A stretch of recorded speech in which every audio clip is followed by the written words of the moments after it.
स्वागत है आपका आज के एपिसोड में। चलिए शुरुआत करते हैं पिछले अभ्यास प्रश्न से। प्रोजेक्ट एलिफेंट की 21वीं संचालन समिति की बैठक कहां आयोजित की गई? ए. वन अनुसंधान संस्थान, बी. भारतीय वन प्रबंधन संस्थान, सी. इंदिरा गांधी राष्ट्रीय वन अकादमी, डी. भारतीय वन्यजीव संस्थान। इस प्रश्न का सही उत्तर है विकल्प सी, इंदिरा गांधी राष्ट्रीय वन अकादमी। चलिए देखते हैं इसके विश्लेषण को।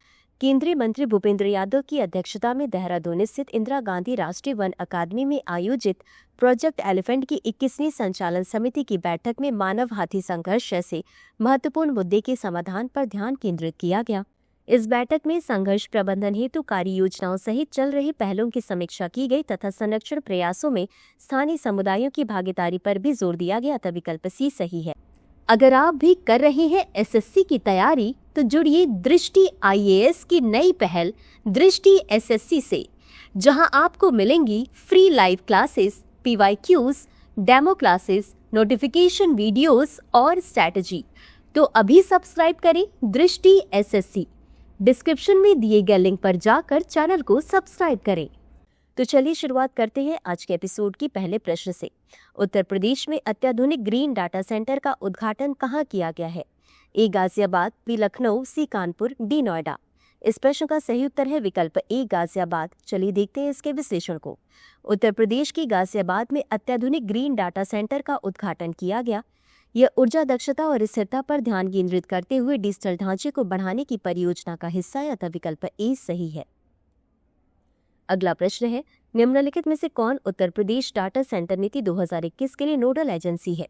ए. Uttar Pradesh electronics corporation, B. IT और इलेक्ट्रॉनिक्स विभाग, सी. उत्तर प्रदेश राज्य औद्योगिक विकास प्राधिकरण, डी. Invest UP.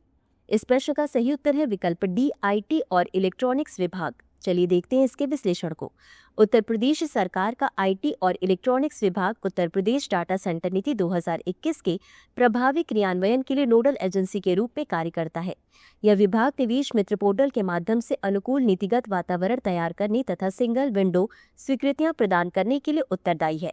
साथ ही यह निवेश प्रोत्साहन गतिविधियों के प्रबंधन तथा नीति के प्रभावी कार्यान्वयन हेतु एक समर्पित परियोजना प्रबंधन इकाई की स्थापना की निगरानी भी करता है। अगला प्रश्न है, बिहार में वृद्धावस्था, विकलांगता और विधवा लाभार्थियों के लिए सामाजिक सुरक्षा योजनाओं के तहत संशोधित मासिक पेंशन राशि जून 2025 तक क्या है? ए. 500 रुपये, बी. 800 रुपये, सी. 1100 रुपये, डी. 1500 रुपये। इस प्रश्न का सही उत्तर है विकल्प सी, 1100 रुपये। चलिए देखते हैं इसके विश्लेषण को। हाल ही में बिहार मंत्रिमंडल ने बुजुर्गों, विकलांग व्यक्तियों तथा विधवाओं के लिए संचालित सामाजिक सुरक्षा योजनाओं के अंतर्गत दी जाने वाली मासिक पेंशन राशि को 400 रुपये से बढ़ाकर 1100 रुपये करने की मंजूरी दी है। यह संशोधन जून 2025 तक लागू रहेगा, जिससे इन वर्गों के लिए आर्थिक सहायता में उल्लेखनीय वृद्धि सुनिश्चित होती है। अतः विकल्प सी सही है। अगला प्रश्न है, बिहार में मनरेगा के तहत ग्राम पंचायतें कितनी नई व्यय सीमा स्वीकृत कर सकती हैं? ए. 7 लाख रुपए, बी. 10 लाख रुपए, सी. 15 लाख रुपए, डी. 20 लाख रुपए। इस प्रश्न का सही उत्तर है विकल्प बी, 10 लाख रुपए। चलिए देखते हैं इसके विश्लेषण को।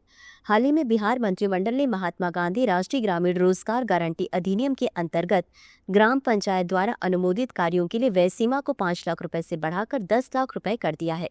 इस निर्णय से ग्राम स्तर पर अधिकतम योजनाओं को स्वीकृति देने की प्रक्रिया सरल होगी और स्थानीय विकास कार्यों में गति आएगी। अतः विकल्प बी सही है।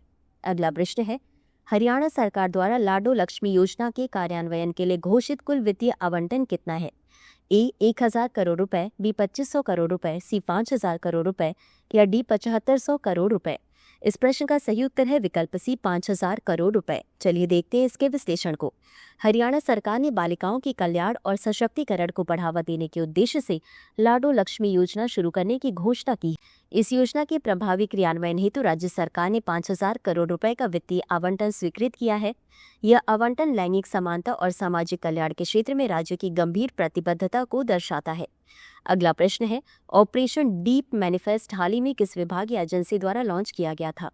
ए. केंद्रीय अन्वेषण ब्यूरो, बी. राजस्व खुफिया निदेशालय, सी. प्रवर्तन निदेशालय, डी. Narcotics control bureau. इस प्रश्न का सही उत्तर है विकल्प बी, राजस्व खुफिया निदेशालय। चलिए देखते हैं इसके विश्लेषण को। ऑपरेशन डीप मैनिफेस्ट के अंतर्गत राजस्व खुफिया निदेशालय ने मुंबई के नावा शिवा बंदरगाह पर पाकिस्तानी मूल के सामान से भरे कार्गो कंटेनरों को जब्त किया। यह कार्रवाई अवैध व्यापार और तस्करी के विरुद्ध DRI की निगरानी व खुफिया कार्रवाई का हिस्सा थी। यह ऑपरेशन बंदरगाहों पर चल रही संवेदनशील और राष्ट्र विरोधी गतिविधियों को रोकने के लिए प्रारंभ किया गया था। अगला प्रश्न है, भारत का सबसे बड़ा कंटेनर बंदरगाह नावा शिवा किस राज्य में स्थित है? ए गुजरात, बी तमिलनाडु, सी केरल, डी महाराष्ट्र।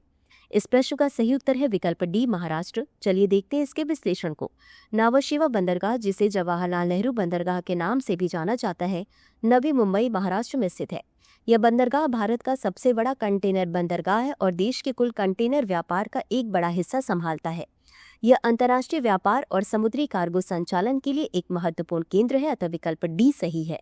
अगला प्रश्न है, हाल ही में यूनेस्को की संभावित सूची में शामिल किया गया सलखन जीवाश्म पार्क किस राज्य में स्थित है? ए मध्य प्रदेश, बी झारखंड, सी उत्तर प्रदेश, डी छत्तीसगढ़। इस प्रश्न का सही उत्तर है विकल्प सी उत्तर प्रदेश। चलिए देखते हैं इसके विश्लेषण को। उत्तर प्रदेश के सोनभद्र जिले के सलखन गांव में स्थित यह पार्क कैमूर वन्यजीव अभयारण्य से सटे सुंदर कैमूर रेंज के भीतर 25 हेक्टेयर क्षेत्र में फैला हुआ है। यद्यपि इस स्थल में भूवैज्ञानिक रुचि 1930 के दशक से रही है, फिर भी इसे आधिकारिक रूप से वर्ष 2002 में जीवाश्म पार्क घोषित किया गया। सलखन जीवाश्म पार्क में स्ट्रोमैटोलाइट्स को संरक्षित किया गया है, जो प्राचीन साइनोबैक्टीरिया या नीली हरित शैवाल द्वारा निर्मित दुर्लभ स्तरित अवसादी संरचनाएं हैं। इसी के साथ अंत में देख लेते हैं आज के अभ्यास प्रश्न को। रक्षा अनुसंधान एवं विकास संगठन की स्थापना किस वर्ष की गई थी? ए 1942, बी 1947, सी 1950, डी 1958। इस प्रश्न का उत्तर कमेंट बॉक्स में जरूर दें। आज के लिए बस इतना ही। धन्यवाद।